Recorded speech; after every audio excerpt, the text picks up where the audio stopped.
Welcome to the Overthinking to Outthink podcast, the show where we turn overthinking into powerful action.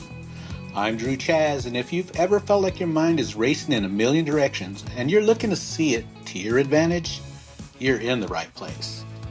This podcast is all about helping introverts like you to stop overthinking and start out thinking, embracing your natural strengths to lead with confidence, calm, and clarity.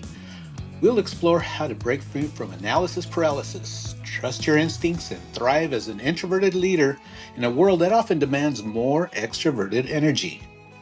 Every episode will leave you with actionable tips and inspiring stories to help you take the next step with purpose and confidence. So if you're ready to stop overthinking and start out thinking, let's dive in. Hey everybody, I'm Drew Chaz, and you're listening to Overthinking Outthink. And it's the podcast where analytical minds become business assets. So if you're an introvert who loves thinking deeply but sometimes struggle to turn those thoughts into action, yeah, this is the right place to be. So each week, I'm going to bring you practical, step-by-step guidance designed specifically for how your brain really naturally works. And no forced networking, no fake it crap, just clear strategies that respect your thoughtful approach while helping you to achieve those real business results that you really need to get promoted or to get those raises you need.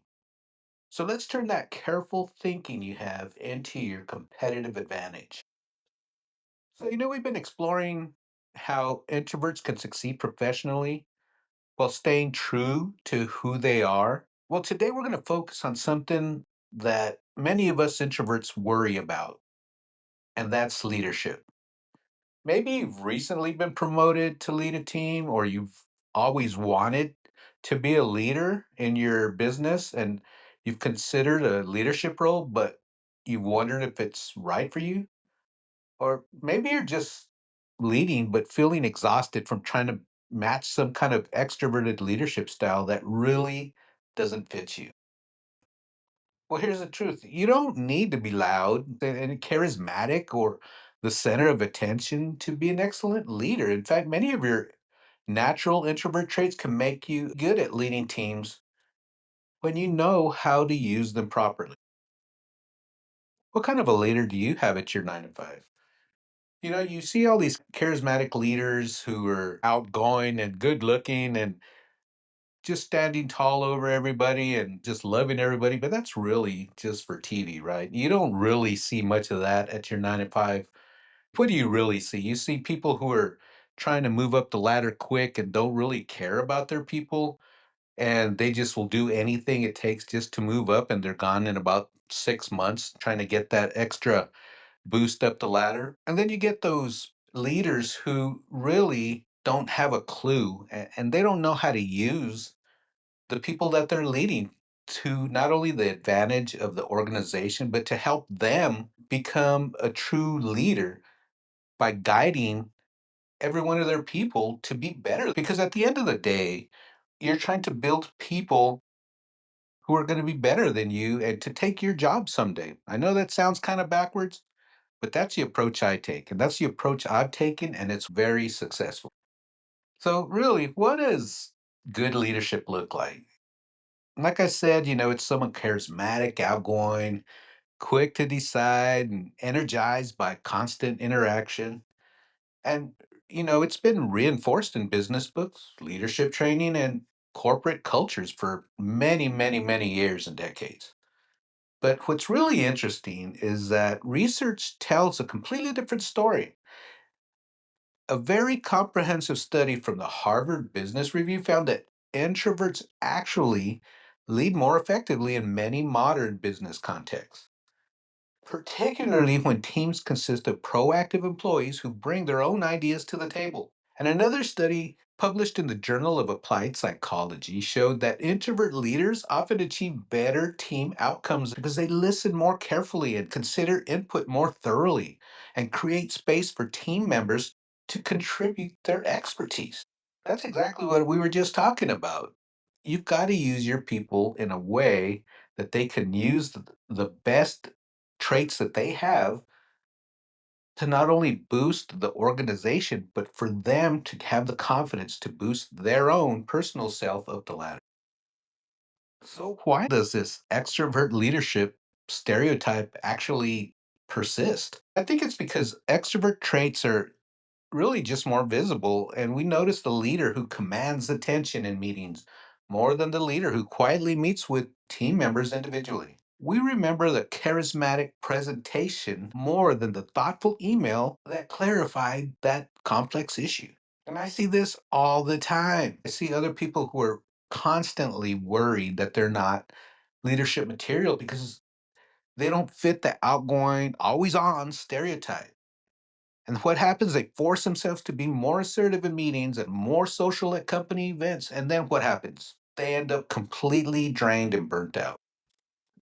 So the key thing is that leadership isn't about fitting a personality stereotype. It's about creating an environment where your team can do their best work. And there are multiple ways to create that environment, including approaches that align just perfectly with introvert strengths.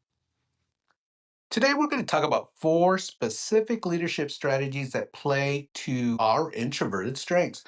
And I'm going to focus deeply on these key approaches rather than overwhelm you with a long list of techniques. But by the end of this episode, you're going to have a clear understanding of how to lead effectively in a way that energizes you rather than drains you. So let's jump right in on how you can lead teams your way without pretending to be an extrovert.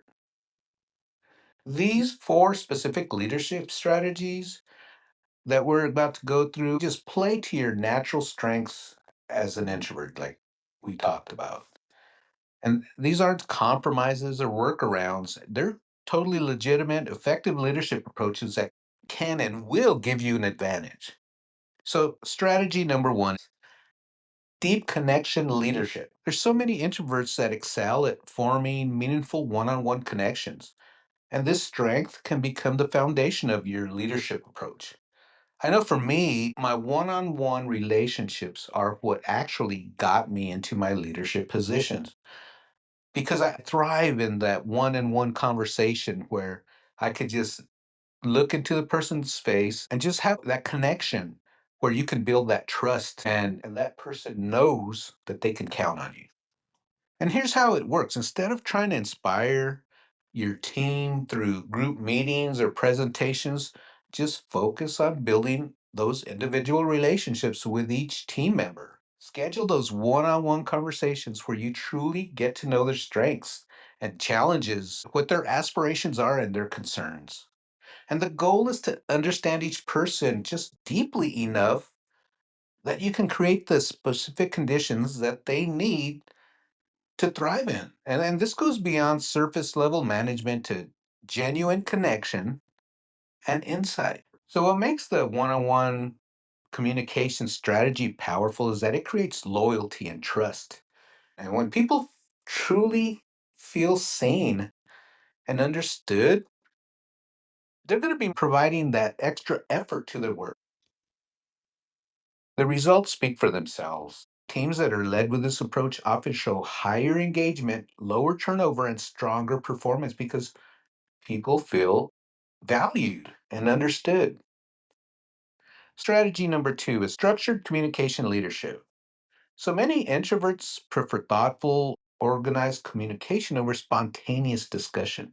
I know I do. This preference can become a powerful leadership asset when applied strategically. So let's take a look at how that works. So instead of relying basically on improvised conversations or off the cuff meetings, create clear communication structures that make sure that everybody has the information they need and opportunities to give meaningful contributions. And it doesn't mean eliminating spontaneous interaction. It just means building a reliable framework that would make communication more effective and inclusive. What makes this strategy very powerful is that it's going to create clarity and team members know where to find the information, how to contribute ideas, and basically what to expect. And this is going to reduce that anxiety and increase the participation, particularly from other introverts or thoughtful team members who might just stay silent. We got to get more of us silent people to get out of our head and to be able to speak comfortably and feel confident to get ideas out because those ideas are strategically thought out. They're actually, in some cases, brilliant ideas, right? This approach is going to leverage introvert strengths because it allows for you to prepare. And teams that are led with this approach typically show improved information sharing and fewer communication gaps. You're going to have better decision making because everybody has that clear path to contribute.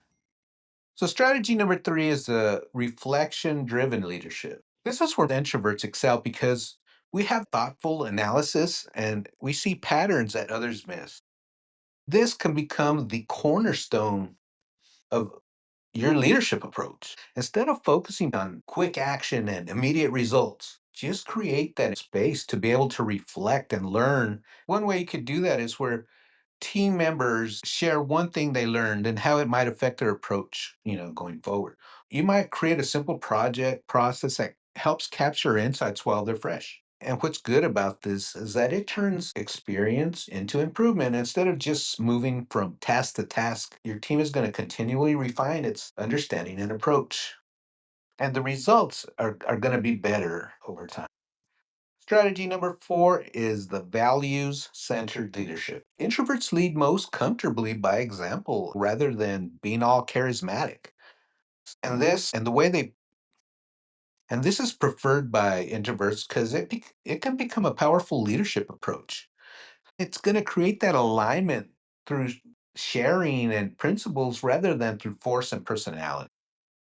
For example, if your team values thorough analysis, explain why this matters to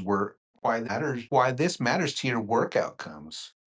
And then give some kind of visible demonstration how this values is in your approach and acknowledge when team members exemplify it. It's going to create that integrity and consistency.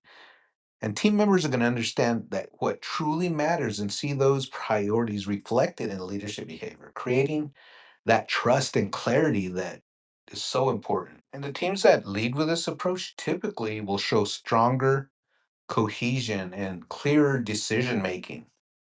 So, as we wind up today's episode, I just want to emphasize something that's really important that the world doesn't need more leaders who lead all the same way. It just needs authentic leaders who's going to bring their unique strength and their perspectives to the challenges that their teams face. So, these strategies we discussed, the deep connection leadership, structured communication leadership, reflection driven leadership, and values centered leadership, they're not just second best approaches for introverts who can't lead the regular quote unquote way. These are powerful leadership styles and they create exceptional results because they're different from the standard approach.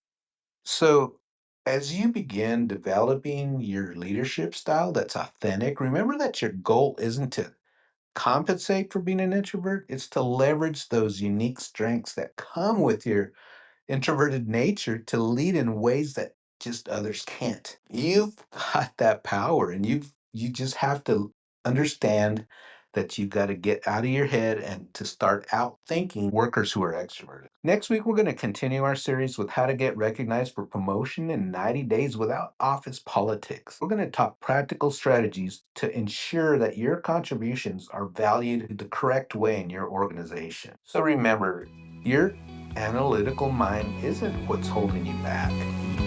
It's your greatest strength when you know how to use it. So keep thinking deeply and keep moving forward and really, you be you. This is Drew Chaz, and you've been listening to Overthinking to Outthink. If this episode resonated with you, share it with another deep thinker in your life. And don't forget to subscribe for more strategies on turning your internal dialogue into external success. Until next time, keep thinking deeply and keep acting strategically. And most of all, you be you.